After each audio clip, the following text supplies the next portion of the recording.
Hello नमस्कार दोस्तों, एक बार फिर से आपका बहुत बहुत स्वागत है हमारे यूट्यूब चैनल आरंभ एजुकेशन पर। और मैं हूं मनीष सरवैया। हमारी जो डेली एमसीक्यू की जो सीरीज चल रही है, उसमें आज एक नया वीडियो है। इससे पहले भी हम बहुत सारे वीडियो अपलोड कर चुके। तो मैं आपसे एक हम्बल रिक्वेस्ट करता हूँ कि आप वहाँ पे जाइए और वीडियो को देखिए, तो आप यहाँ के जो नए नए वीडियो बनते जा रहे हैं उसको आप कनेक्ट कर पाएंगे। वरना ये थोड़ा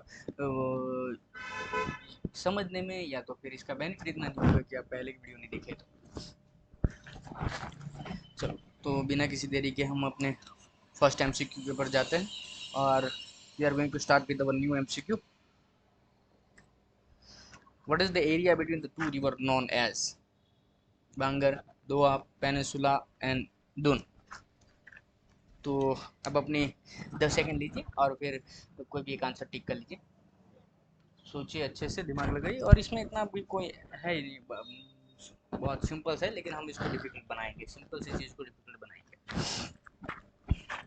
चलो, what is the area between the two river known as? इसका करेक्ट आंसर है दोआ।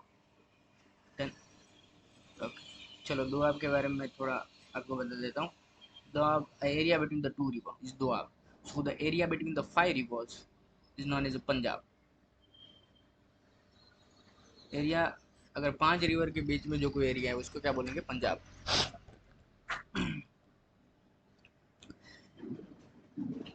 और यहाँ पे कौन सी 5 रिवर है जिससे पंजाब बनता है नॉर्थ इंडिया में? तो वो कौन सी रिवर है? Indus, then Jhelum, then Chenab, then Sutlej, then Ravi. इस रिवर से मिलकर ये पंजाब बनता है। क्लियर? ओके, इसके बीच का जो एरिया है वो पंजाब। नेक्स्ट चलते हैं। ये हमारा करेक्ट आंसर हुआ। तो नेक्स्ट ऑप्शन को डिस्कस करते हैं। बांगर। बांगर क्या है? एक ये जो हिमालय का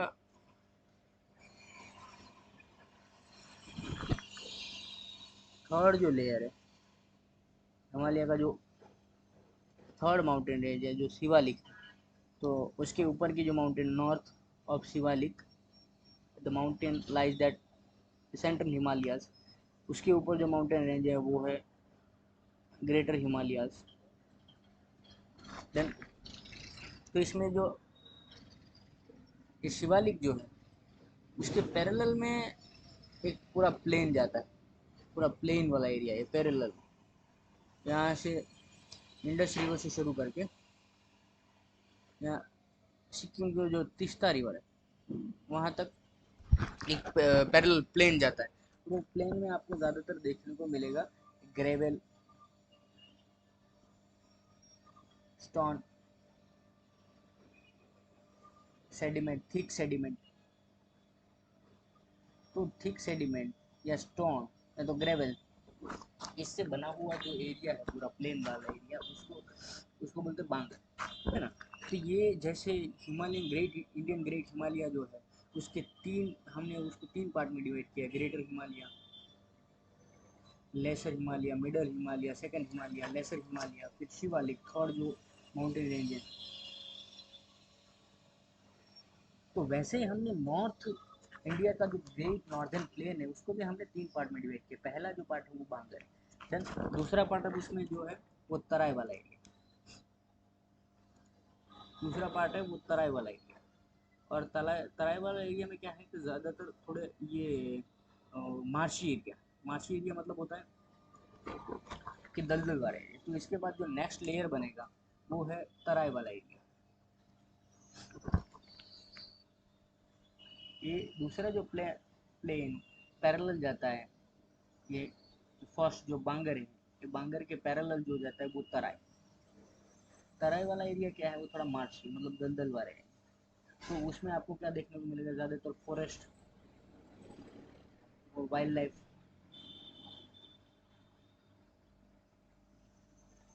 यहीं पे देखने को मिलेगी आपको। यहाँ तक क्लियर है? चलो, ना उसके बाद तराई के बाद जो प्लेन का तीसरा जो पार्ट है वो है भांगर। तीसरा जो पैरेलल इसके पैरेलल जाता है तराई के पैरेलल वो है भांगर वाला एरिया। भांगर के बाद जो उसके पैरेलल वाला एरिया जाता है वो है खादर। शायद आपने खादर और भांगर सुना भी होगा। तो ये है खादर, ये भांगर वाला एरिया, ये खादर वाला एरिया। तो जैसे माउंटेन को हमने 3 पार्ट में डिवाइड किया, ग्रेटर हिमालय, लेसर हिमालय और शिवालिक, तो वैसे हमने इंडियन ग्रेट नॉर्दर्न प्लेन को भी 4 पार्ट में डिवाइड किया। पहला वाला पार्ट है वो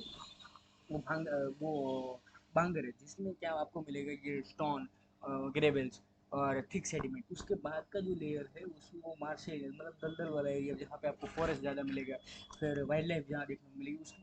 उसके बाद ये भांगर। भांगर में क्या है, ओल्ड सेडिमेंट, रिवर जो ओल्ड सेडिमेंट से रिवर के ओल्ड सेडिमेंट जो प्लेन बना हुआ है, और उसके ऊपर जो जैसे रिवर सेडिमेंट लाई तो एक लेयर बना। तो पहला जो लेयर है उसके ऊपर जो दूसरा लेयर है, दूसरे साल जो सेडिमेंट लेके आए उसके ऊपर जो लेयर बना हुआ है, तो ये ऊपर वाला लेयर जो खादर और नीचे वाला जो पुराना लेयर वो भांगर। तो भांगर और खादर वाला लेयर ये बना हुआ है। तो ये 4 पार्ट में हमने ये ग्रेट नॉर्दर्न प्लेन को डिवाइड किया है। यहाँ तक क्लियर। अब यहाँ पे peninsula river, sorry peninsula area. Peninsula का क्या मतलब होता है, area which covered by the river water from 3 side. तो इंडिया का जो साउथ पार्ट है उसको 3 साइड से ये पानी ने कवर किया हुआ है, वो पेनिनसुलर एरिया। अब पेनिनसुलर में आपको देखोगे तो पहली रिवर आपको, अगर हम गंगा नर्मदा से शुरू करें तो बे ऑफ बंगाल ये अरेबियन सी में जाती है। कहाँ से ओरिजिनेट होती है, अमरकंटक से ओरिजिनेट होती है। अमरकंटक कहाँ है, मध्य प्रदेश में। मध्य प्रदेश का कैपिटल क्या है, भोपाल। भोपाल ये नाम किससे आया, किंग भोज से। किंग भोज कौन सी डायनेस्टी से बिलोंग करते हैं, परमार डायनेस्टी से, ठीक है। फिर ये इसके बाद नर्मदा के बाद कौन सी रिवर आती है यहाँ पे, तापी रिवर,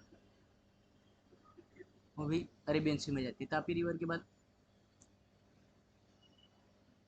गोदावरी रिवर जो बे ऑफ बंगाल में जाती है। फिर Narmada river, Tapi river, Godavari river. फिर गोदावरी के बाद एक रिवर होती जो शुरू होती है वो कृष्णा रिवर। कहाँ जाती है, बे ऑफ बंगाल में। कृष्णा के बाद एक और रिवर कावेरी रिवर जो भी बे ऑफ बंगाल में जाती है। तो ये कृष्णा, ये कावेरी, क्लियर। ये नर्मदा की लेंथ क्या है टोटल, 1312 किलोमीटर। तापी की क्या लेंथ है,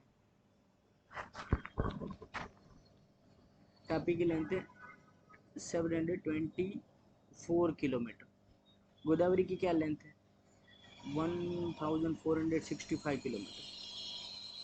कृष्णा की क्या लेंथ है, 1400 किलोमीटर। कावेरी की क्या लेंथ है, 716 ये कावेरी की लेंथ। ये फिर अब यहाँ पे मैं आपको बताऊँ,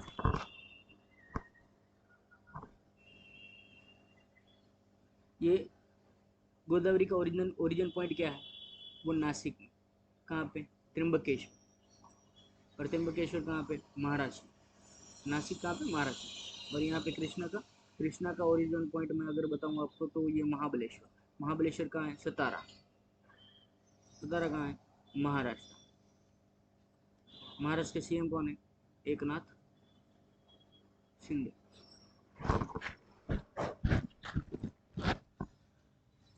यहाँ तक क्लियर। ओके चलो, ये पेनिनसुलर के बारे में बात कर लिया हमने। अब यहाँ पे लास्ट में रहा है दुन। तो दून का मैं आपको यही बता देता हूँ। देखिए दून क्या होता है, एक वैली है, मतलब ये माउंटेन है, 2 माउंटेन, उसके बीच वाला जो एरिया है वैली वाला एरिया, ये दून है। और आपको थोड़ा पेक्युलर एरिया, मतलब देखने में थोड़ा अजीब लगेगा, उसमें ग्रेवल, मतलब छोटे मोटे जो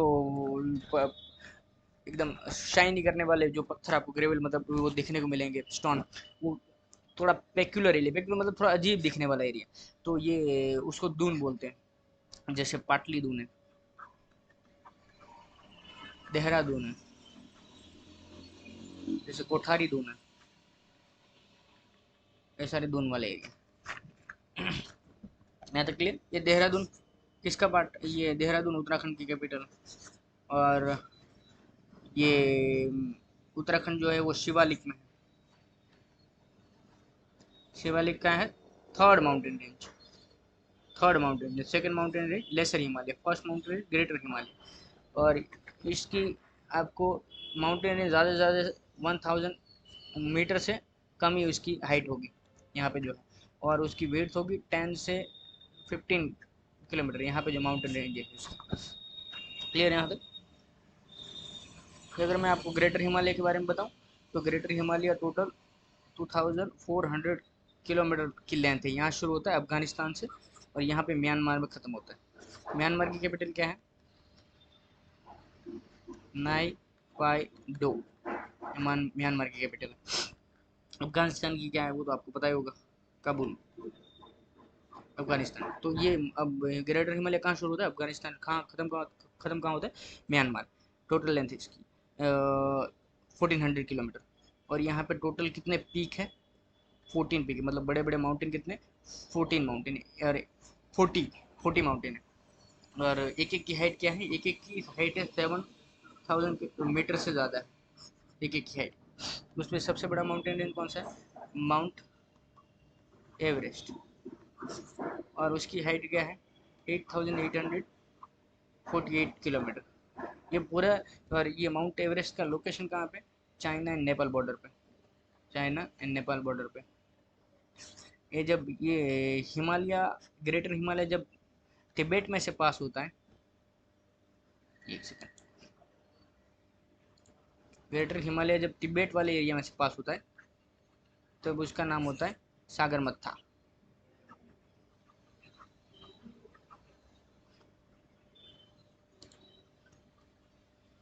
तिब्बत में उसका नाम होता है सागरमत्था। क्लियर यहाँ तक। ये जो हिमालय है वो किसका पार्ट है? पमीर नोट का। पमीर नोट का क्या मतलब हुआ? जैसे नोट का मतलब, मैं ये नोट का मतलब बताऊँ। जैसे यहाँ से एक रस्सा हमने खींचा, यहाँ से एक दूसरा रस्सा रस्सा उसका कॉमन यहाँ पे उसको पकड़ के रखा हुआ है, दूसरा एंड यहाँ पे, फोर्थ रस्सा जो है यहाँ से,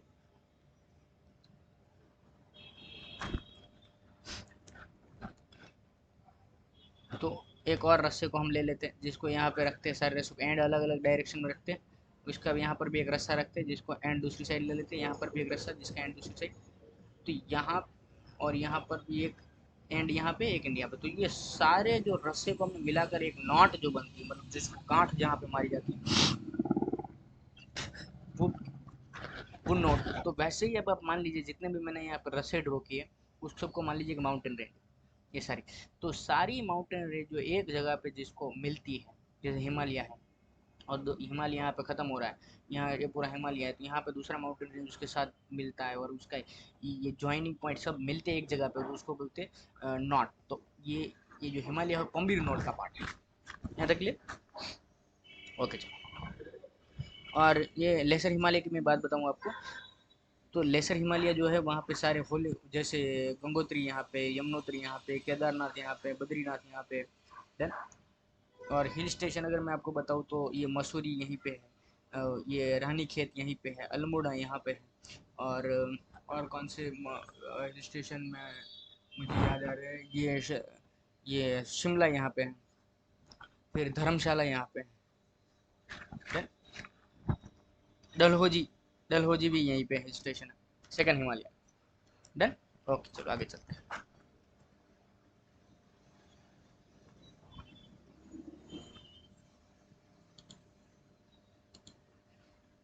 ये जो मैंने आपको समझाया था, हिमालय के जो पैरेलल में लाइन चलती है भाबर वाली, जिसमें स्टोन आपको देखने को मिलते हैं, उसकी हिमालय के पैरेलल। हिमालय कहाँ शुरू होता है? इंडस रिवर से शुरू होता है और वहाँ पे कहाँ पे खत्म होता है? तीस्ता रिवर तक जाता है। तीस्ता कहाँ पे? सिक्किम में। तो उसके पैरेलल में एक प्लेन चलता है, भाबर है, उसके भाबर के पैरेलल में तराई चलता है जो मार्शी एरिया है, थोड़ा दलदल वाला है जहाँ पे फॉरेस्ट ज़्यादा मिलती है। और उसके पैरेलल में एक लेयर है भांगर वाला लेयर, जो इसके पैरेलल में चलता है। भांगर मतलब ओल्ड सेडिमेंट जो रिवर लेके आती है, खादर मतलब नया सेडिमेंट, खादर थोड़ा ज़्यादा फर्टाइल होता है जिससे एलिवेट सॉइल जो बनती है वो। नेक्स्ट चलते हैं। What was the symbol of the fascist party? plow and sickles and bunch of stick and axes, sickle and hammers, sickle and star। इसमें से क्या आंसर है? अब अपना 10-20 सेकंड लीजिए, आंसर दीजिए इस क्वेश्चन का, फिर आगे देखता हूँ। चलो, मुझे लगता है कि आपने कोई ना कोई आंसर टिक कर लिया होगा। देखो, अब इसमें आंसर आता है बी, हमारा बी जो है वो correct answer, bunch of stick and axis. Done.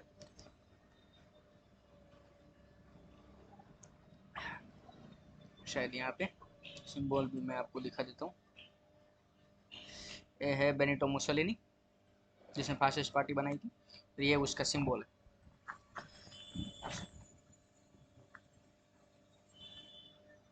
चलो, यहाँ पे थोड़ा मैं आपको उसके बारे में डिटेल बता देता हूँ। Fascist party, fascist party, fascist का मतलब क्या होता है? फासिस्मो, फासिस्मो का मतलब होता है, ये फासिस्ट जो वर्ड है वो फासिस्मो से है, उसका मतलब होता है all power, all power in one hand. सारा पावर एक ही इंसान के पास, एक ही ऑर्गेनाइजेशन के पास। देन उसे ये वर्ड लिया हुआ है। अब नेक्स्ट क्वेश्चन, फासिस्ट पार्टी बनाने की जरूरत क्यों पड़ी? तो ये पहले तो ये जान लेते कि बनाई किसने, बेनिटो मुसोलिनी। फासिस्ट पार्टी बनाने की जरूरत क्यों पड़ी, उस क्वेश्चन के ऊपर जाते हैं। फासिस्ट पार्टी, तो हुआ क्या था कि फर्स्ट वर्ल्ड वॉर में इटली जो है, ये इटली में मतलब फासिस्ट पार्टी, इटली जो है वो अलाइड पावर की साइड थी, और अलाइड पावर जो है वो जीतने वाले, अलाइड नेशन जो है सारे के सारे वो जीत गए थे फर्स्ट वर्ल्ड वॉर में। तब हुआ क्या कि प्रॉफिट ऑफ गेन,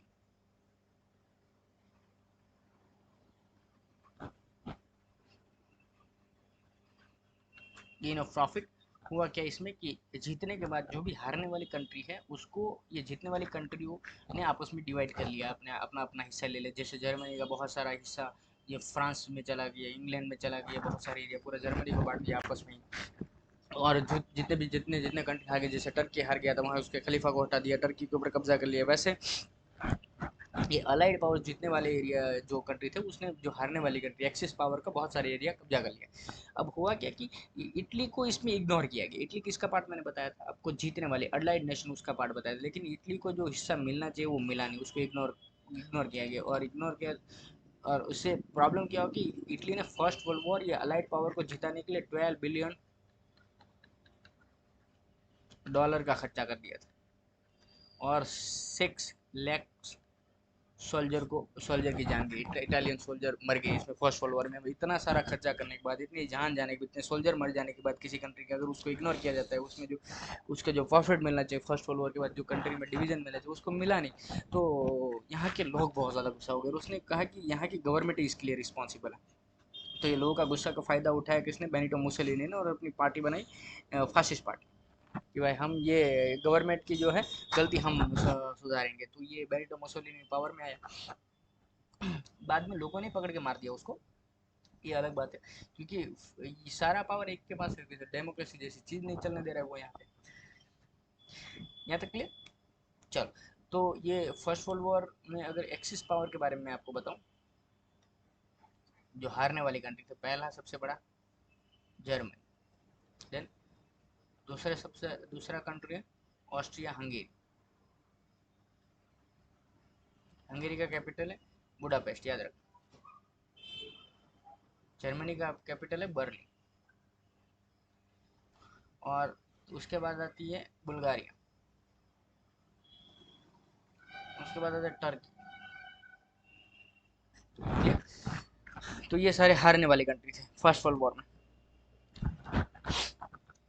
अब यहाँ पे अगर थोड़ी आपको कहानी में अगर आपको जाननी है, तो ये फर्स्ट वर्ल्ड वॉर शुरू क्यों हुआ था कि एक जो है ऑस्ट्रिया हंगेरी का एक किंग प्रिंस था, उसको उसको मार दिया, उसको उसके ऊपर उसको बॉम्ब, एक बार बॉम्ब अटैक करने को अटैक करके मारने की कोशिश की, तब वो जिंदा बच गए। दोबारा यहाँ का फर्डिनांड जो प्रिंस था ऑस्ट्रिया का, उसको गोली मार दिया ब्लैक हैंड नाम का एक ग्रुप, सर्बिया का, उसने मार दिया। तो ये ऑस्ट्रिया ने क्या किया, रिक्वेस्ट किया सर्बिया को कि भाई 48 आवर का हम आपको टाइम दे रहे हैं कि अगर आप उसने हमें जितने भी लोग हैं ये इसमें इन्वॉल्व है हमारे प्रिंस को मारने के लिए, उसको हमें हैंड ओवर कर दीजिए तो हम आप अटैक नहीं करेंगे। सर्बिया ने इग्नोर किया, इसने ऑस्ट्रिया ने वॉर शुरू कर दी। इसी से ये फर्स्ट वॉर शुरू हो गई। सीधी सीधी बात। अब ख़त्म कब हुई, जर्मनी जर्मनी ने जब ये सरेंडर कर दिया। जर्मनी ने सरेंडर क्यों करना पड़ा, क्योंकि एक तो बहुत पावरफुल, बहुत अच्छी कंडीशन में थे शुरू शुरू में। मार्च 1917 बहुत अच्छी कंडीशन में था, क्योंकि रशिया चला गया। रशिया क्यों चला गया था, क्योंकि रशिया में रशियन रिवोल्यूशन शुरू हो गया था। और इसी वजह से बहुत स्ट्रांग पोजीशन में आ गया, क्योंकि एक ही था कंट्री जो उसको अपोजिट, जो उसको प्रॉब्लम क्रिएट कर सकता था, वो रशिया, वो चला गया। अब उसने क्या किया कि एक गलती हो गई, लुसिटानिया नाम की एक शिप जो है अमेरिकन शिप, उसके ऊपर अटैक किया। 147 सोल्जर उसके मर गए। तो अमेरिका को मजबूरी में इसमें, मतलब इच्छा नहीं थी लेकिन आना पड़ा इसमें। और अमेरिका ने कब ज्वाइन किया, अप्रैल 1917 में ज्वाइन किया। यहाँ तक क्लियर। और फिर जैसे आया तो अमेरिकन आर्मी के साथ जर्मनी नहीं टिक पाया और उसने 11 नवंबर 1918 को सरेंडर कर दिया। डन। ओके, आगे मैं थोड़ा कुछ और एक्सिस पावर के बारे में मैं आपको बता रहा था। कितने कंट्री थे, ये Germany, Austria Hungary, Turkey, Bulgaria. अब टर्की के हार जाने की वजह से यहाँ पे ब्रिटिशरों ने यहाँ के खलीफा को हटा दिया। अब जैसे खलीफा को हटा दिया तो खलीफा जो है, खलीफा मतलब यहाँ का जो टर्की का जो लीडर था, जैसे उसको हटा के पूरे वर्ल्ड में जितने भी इसको मानने वाले लोग थे, मुस्लिम लोग, उसके रिलीजियस सेंटीमेंट हट हुए। तो उसने जहाँ जहाँ ब्रिटिशर थे उसके अगेंस्ट एजिटेशन शुरू कर दिया था। वैसे ही यहाँ के इंडिया में जो दो मुस्लिम ब्रदर, शौकत अली और मोहम्मद अली, उन दो भाइयों ने यहाँ पे एजिटेशन शुरू किया ब्रिटिशरों को कि हमारे जो रिलीजियस लीडर है उसको ऐसे अपमानित करके कैसे हटाया आपने। तो यहाँ पे उसने इसको हटाया किसने, ब्रिटिशरों ने। इंडिया में कौन रूल कर रहा है, ब्रिटिशर रूल कर रहा है। तो उसके अगेंस्ट एजिटेशन शुरू कर दिया और उसका नाम क्या है, खिलाफत मूवमेंट। कब हुआ था, 1920 में शुरू हुआ। और उसी टाइम पे साथ में हो गया था ये 13 अप्रैल 1919 में हो गया था जलियांवाला बाग। तो इंडियन नेशनल कांग्रेस और बहुत सारे लोग वैसे ही ये एजिटेशन के मूड में ही थे, पूरी तरीके से एजिटेशन शुरू करना। ये बहुत सारे लोगों को मार दिया था इसने। तो कौन था मारने वाला, ब्रिगेडियर जनरल रेजिनल्ड डायर। वो डायर से कंफ्यूज मत करना, ऑर्डिनल डायर से कंफ्यूज मत करना।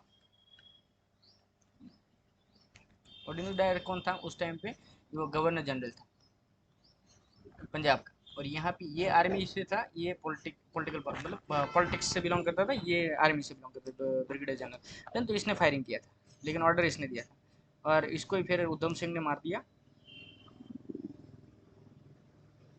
कब, 1940। ओके चलो, फिर आगे मैं यहाँ पे, तो ये खिलाफत मूवमेंट, ये 13 अप्रैल का इंसिडेंस हो गया था जलियांवाला बाग। तो फिर इंडियन नेशनल कांग्रेस ने लगा कि भाई अब खिलाफत मूवमेंट चल रहा है और ये 15 साल के बाद पहली बार मूवमेंट आ रही है कि पहली बार 1905 में जब स्वदेश मूवमेंट चला तब हिंदू मुस्लिम साथ में आकर काम किया था, लेकिन बहुत सालों के साथ में आकर ये जो अलग मुस्लिम लीग बन गई तब से वो कांग्रेस से दूर है। तो अब ये मौका अच्छा था, तो गांधी जी ने नॉन कॉपरेशन मूवमेंट शुरू कर दिया।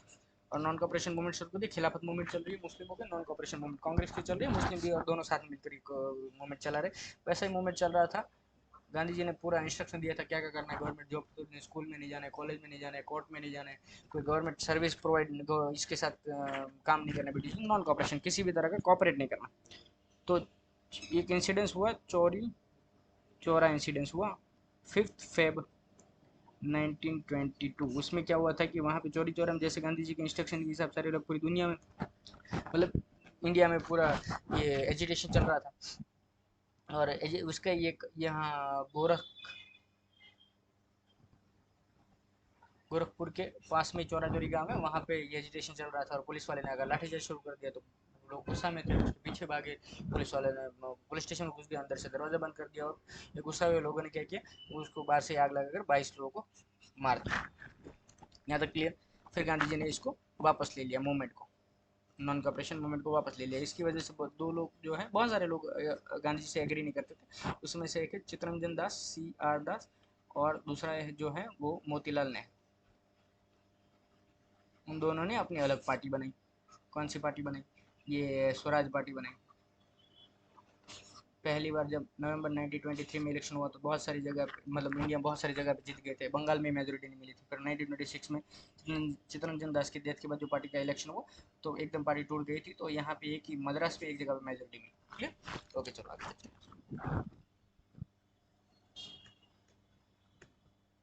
ये बेनिटो मुसोलिनी, ये उसका जो सिंबल है, ये सिंबल क्या दिखाने का थे कि the power of Rome empire, कि रोम एम्पायर कितना बड़ा था। Next question, who started the Nazism, Nazi party in Germany? किसने नाजी पार्टी शुरू की थी जर्मनी में?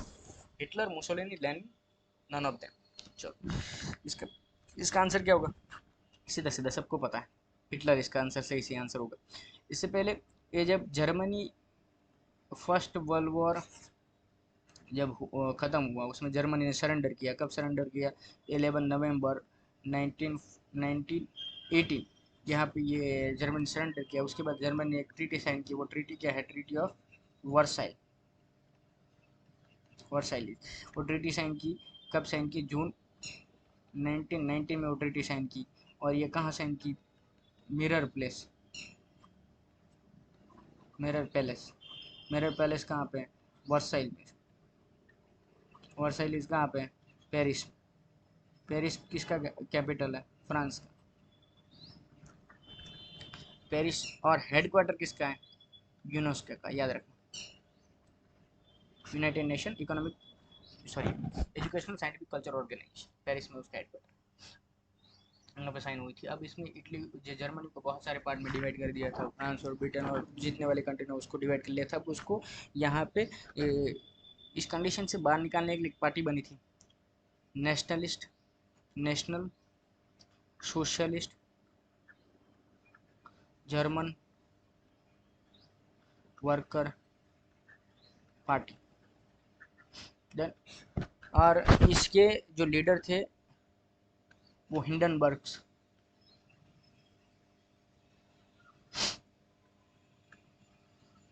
हिंडनबर्ग्स उसके लीडर थे। हिंडनबर्ग के डेथ के बाद 1919 में इस पार्टी का लीडर बना हिटलर। और हिटलर ने क्या किया? इसका नाम चेंज करके नाजी रख दिया, नाजी पार्टी। नाजी पार्टी के लोग ब्लू यूनिफॉर्म पहनते हैं और ये फाशिस्ट पार्टी के लोग ये ब्लैक यूनिफॉर्म पहनते हैं। क्लियर? फिर हिटलर के बारे में आगे मैं बताऊँ तो 1 सितंबर, डेट याद रखना, 1939 को वर्ल्ड वॉर शुरू हुई थी। जैसे ही पोलैंड पे अटैक किया हिटलर, तो वर्ल्ड वॉर शुरू हो गई। पोलैंड को बचाने के लिए अलग कंट्री आई, फ्रांस आया, जब फिर ब्रिटेन आया, फिर रशिया आया, और सामने जर्मनी के सपोर्ट में टर्की आया, ऑस्ट्रिया हंगेरी आया, फिर बुल्गारिया आया। इससे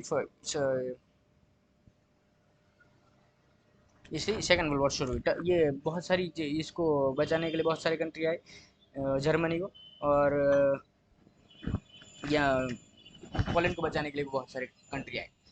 तो इससे सेकंड वर्ल्ड वॉर शुरू हुआ। ये सेकंड वर्ल्ड वॉर शुरू होने की डेट है। सेकंड वर्ल्ड वॉर खत्म कब हुआ? ये हिटलर को तो रेड आर्मी जो है रशिया की, उसके डर से उसने खुद को गोली मार ली थी। फिर एक जापान जो है वो पागलों की तरह एकदम कंट्रोल में, अनकंट्रोल वे में काम करना था, तो इसको कंट्रोल किया ये यूएसए ने। कैसे? यूएसए की जो आर्मी थी वो पर्ल हार्बर में, वो हवाई आइलैंड के ऊपर ये जगह है, वहाँ पे अटैक कर दिया ये जापान ने। तो फिर उसके जापान को जवाब दिया। यूएस को नहीं आना था, इसमें भी आना पड़ा उसको। तो यूएसए ने फिर आए और न्यूक्लियर बॉम्ब अटैक कर दिया। 2 सिटी, हिरोशिमा और नागासाकी। नागासाकी पहले टारगेट में नहीं था। नागासाकी की दूसरी एक जगह थी, दूसरा एक सिटी था, लेकिन वहाँ का व्यू क्लियर नहीं आ रहा था, तो फिर नागासाकी के ऊपर अटैक करना पड़ा। हिरोशिमा में कब अटैक किया? हिरोशिमा में अटैक किया 6 अगस्त 1945। और नागासाकी में कब अटैक किया? 9 अगस्त 1945। और यहाँ पे जो हिरोशिमा में अटैक किया वो था लिटिल बॉय बॉम्ब का नाम। और ये नागासाकी में जो अटैक किया उसका नाम था फेटमैन। ये सुबह शायद ये 8 बजे बॉम्ब अटैक किया था। और यहाँ पे ये 11:02 के आसपास कुछ था जो दोपहर के वो अटैक किया नागासाकी। क्लियर। मुसोलिनी के बारे में मैंने सारी बातें ऑलरेडी डिस्कस कर ली है। वो फासिस्ट पार्टी बनाई थी, फैसिस्मो से वर्ड आया था, और सारा पावर एक हाथ में होना वो फैसिस्मो का मतलब होता है, फासिस्ट का मतलब होता है। इटली में ये फर्स्ट वर्ल्ड में हारने के बाद पूरी कंडीशन थी, तो ये मुसोलिनी ने ये पार्टी बनाई। लेनिन के बारे में अगर मैं आपको बताऊं, लेनिन के बारे में अगर हम डिस्कस करें तो लेनिन जो है उसने बॉल्शेविक रिवॉल्यूशन किया था। बॉल्शेविक रिवॉल्यूशन किसके अगेंस्ट किया था? बॉल्शेविक सपोर्ट में होते हैं लेबर के, तो बॉल्शेविक रिवॉल्यूशन किया था मेंशेविक के अगेंस्ट। मेंशेविक का लीडर कौन था? केरेंस्की। केरेंस्की। अब वो क्या, ये मेंशेविक लोगों ने मिलकर किसके अगेंस्ट रिवॉल्यूशन किया था? ये जार के अगेंस्ट रिवॉल्ट किया था, जार को एकदम खत्म किया। ये रशिया से, जार मतलब वहाँ की किंग जो कई सालों से रूल कर रहे थे, उसको खत्म किया। अब मेंशेविक ने रेवोल्यूशन किया, जार को खत्म कर दिया, जार को खत्म करना ही सबका टारगेट था। तो फिर लेनिन ने बोल्शेविक रिवोल्यूशन करके मेंशेविक को क्यों हटा दिया? क्योंकि मेंशेविक लोगों का मेन फोकस था मिडिल क्लास, मिडिल क्लास के ऊपर सबसे ज़्यादा फोकस करते थे, और एकदम लेबर को और जो ये पुअर लोग जितने भी गरीब लोग उसको इग्नोर कर रहे थे टोटली। तो फिर लेनिन ने सोचा कि अगर जार के जाने के बाद कंडीशन तो वही की वही रहेगी, कोई फर्क तो पड़ने वाला है। तो फिर उसने बोल्शेविक रिवॉल्यूशन शुरू किया। देन वो रिवॉल्यूशन शुरू हुआ था 8 मार्च 1970। हाँ, 1970 में रिवॉल्यूशन शुरू हुआ। देन इसी वजह से मैंने बताया ना आपको, रशिया वो चला गया था फर्स्ट वर्ल्ड वॉर से, इसी वजह से।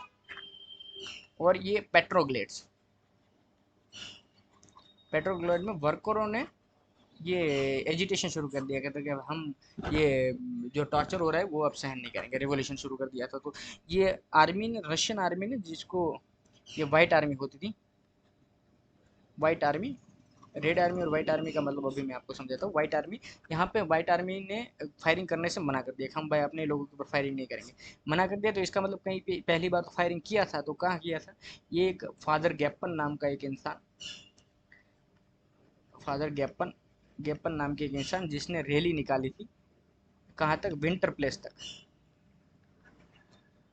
विंटर पैलेस तक। विंटर पैलेस तक क्यों रैली निकल रही बहुत सारे लोगों को? कि जार को बोला था कि हमें हमारे राइट दीजिए, हमें हमारा हक दीजिए जार के लिए। तो जैसे ही वहाँ पे विंटर पैलेस पे पहुंचे गैपन, फादर गैपन बहुत सारे लोगों को लेकर, वो कौन से डे था? 22 जनवरी 1905, ये डे था, और वो ये डेट थी, और डे कौन सा था? संडे था। तब ये फादर गैपन बहुत सारे लोगों को लेकर रैली निकाली, और वो कहाँ गए? जार का जो पैलेस था, ये विंटर पैलेस, वहाँ पे गए। तो जार ने ऑर्डर दिए, जार ने अपनी आर्मी को ऑर्डर दिए, तो जार आर्मी ने उसके ऊपर फायरिंग, ओपन फायरिंग कर दी, 1000 लोगों को मार दिया। जेनोसाइड जैसा ही इंसिडेंस हुआ, तो 1000 लोगों को मार दिया। और वहाँ पे क्या था? एकदम आइस, आइस शीट एकदम फैली हुई, बर्फ वाला पूरा एरिया। तो वहाँ पे हजारों लोगों का जब ब्लड ने बह रहा है, तो वो ऐसा लग रहा है कि रिवर, रेड रिवर पूरी निकल रही है। तो इसकी वजह से उसका पूरा ये जो संडे है 22 जनवरी 1905, उसको बोला जाता है ब्लडी संडे, क्योंकि इतने लोगों को मार दिया ये जार की आर्मी ने कि पूरा ऐसा लग रहा है कि रेड रिवर पूरी फ्लो हो रही। अब जार की जो आर्मी है, जार की जो आर्मी वो है वाइट आर्मी, और वहाँ के रिवोल्यूशनरी लोगों ने, जो ये बॉल्शेविक लोगों की जो आर्मी है उसको बोलते हैं रेड आर्मी। क्लियर यहाँ तक आपको? ओके चलो।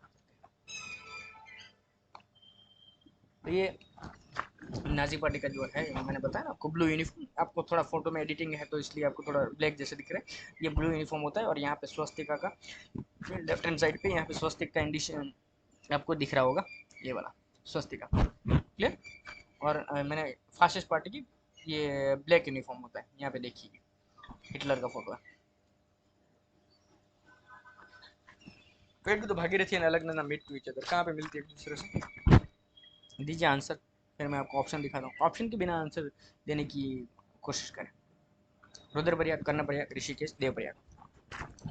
सीधा सीधा आंसर यहाँ पे मैं आपको बता देता हूँ, देवप्रयाग। और इसको याद रखने का एक तरीका भी मैं आपको बता देता हूँ। देखिए यहाँ पे करना क्या है, पहले आपको यहाँ पे बद्रीनाथ लिख दो, लिख दिया। फिर यहाँ पे लिख दो केदारनाथ। इसको याद रखने का तरीका बताता हूँ। अब केदारनाथ पहले आएगा, बद्रीनाथ पहले आएगा, इसमें अगर कंफ्यूजन है तो आपको करना क्या है कि एबीसीडी में कौन सा अल्फाबेट पहले आता है, बी आता है, के पहले आता है, बी पहले आता है, तो बद्रीनाथ पहले आएगा, फिर केदारनाथ, फिर यहाँ पे आपको लिखना है गंगोत्री, यहाँ लिख दिया। फिर आपको यहाँ पे लिखना है यमुनोत्री, इतना हो गया।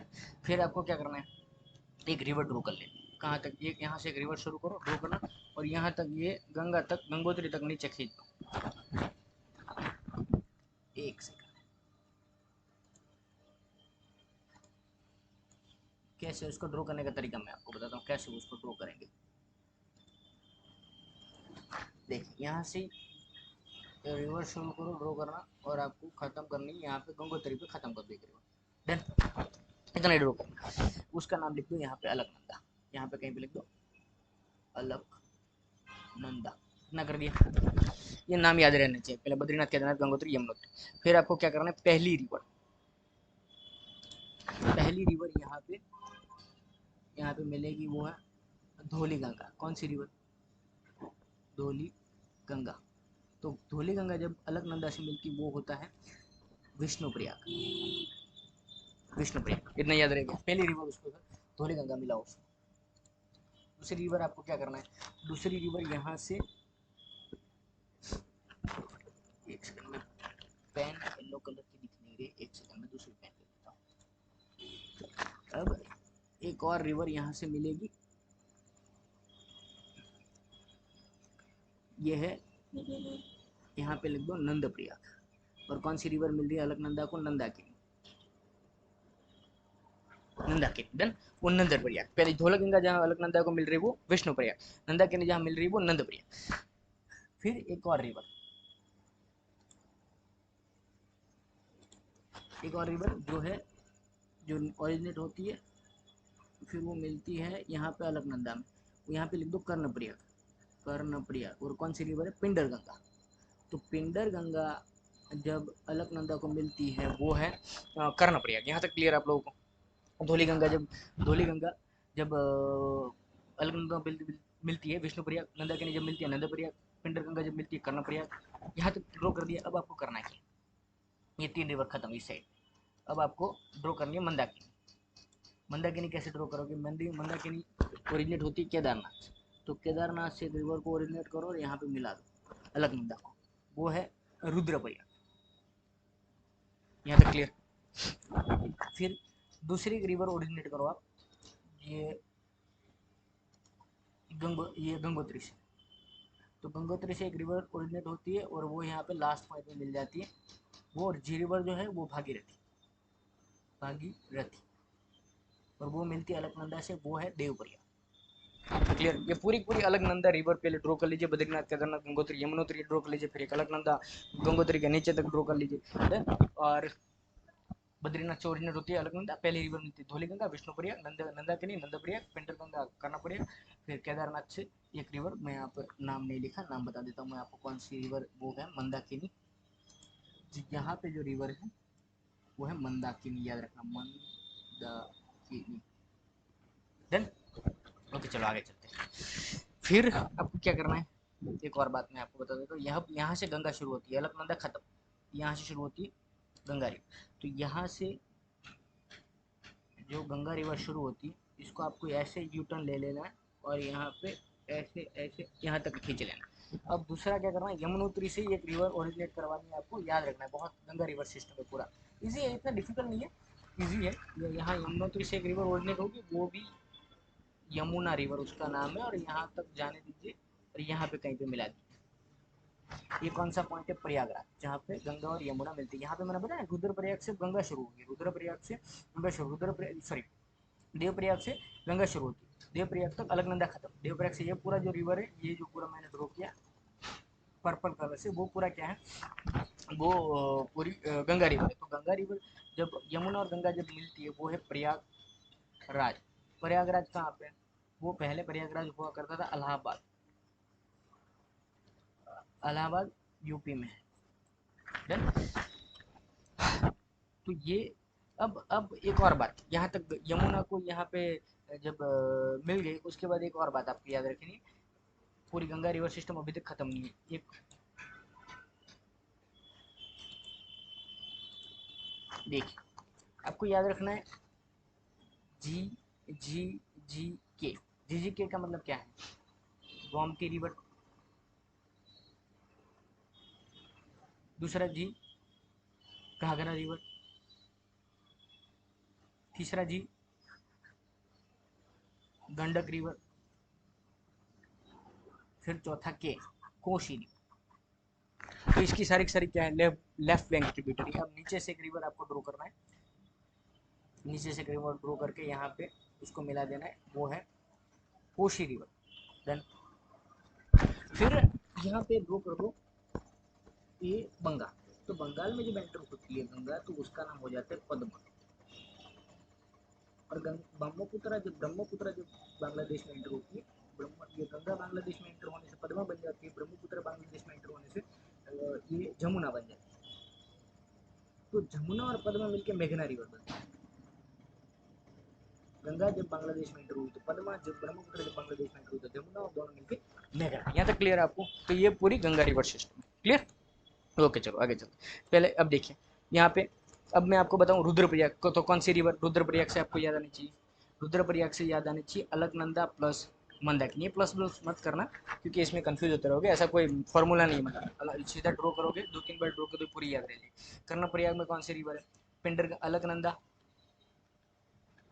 और पिंडर गंगा। डन। ये देखिए पूरा मैंने आपको ड्रॉ किया। ये कौन सा था? कर्णप्रयाग है ना। ये कर्णप्रयाग, यहाँ पे पिंडर गंगा और अलकनंदा। फिर रुद्रप्रयाग, तो मंदाकिनी जो केदारनाथ ओरिजिनेट होती है, रुद्रप्रयाग। यहाँ तक क्लियर। चलो, बाकी जो मैंने बताया आपको जी जी के या जी के याद रखना है, जैसे ये Gomti river, Ghaghara river, Gandak river और कोशी। देन यहाँ से एक सोन रिवर, और उससे पहले मिल जाती है यहाँ पे यमुना। क्लियर। ओके, चलो। जब ये गंगा जब एंटर होती है बांग्लादेश में, तो वो बनती है पद्मा, और जब ये ब्रह्मपुत्र एंटर होती है जमुना, और दोनों मिलके मेघना। नीचे यूनाइटेड नेशन फाउंडेड, कौन सी ईयर में यूनाइटेड नेशन बना था? वो, अब अपना टाइम लीजिए 10-20 सेकंड, और फिर इसका आंसर देने की कोशिश करिए। क्लियर। आंसर क्या बनेगा इसका? 1945, ये करेक्ट आंसर है इसका। अगर मैं एग्जैक्टली डेट बताऊँ आपको, तो 24 अक्टूबर 1945 को यूनाइटेड नेशन बना था। यूनाइटेड नेशन का हेडक्वार्टर कहाँ पे? न्यूयॉर्क में। कितने ऑर्गन है? फर्स्ट जनरल असेंबली, दूसरा सिक्योरिटी काउंसिल,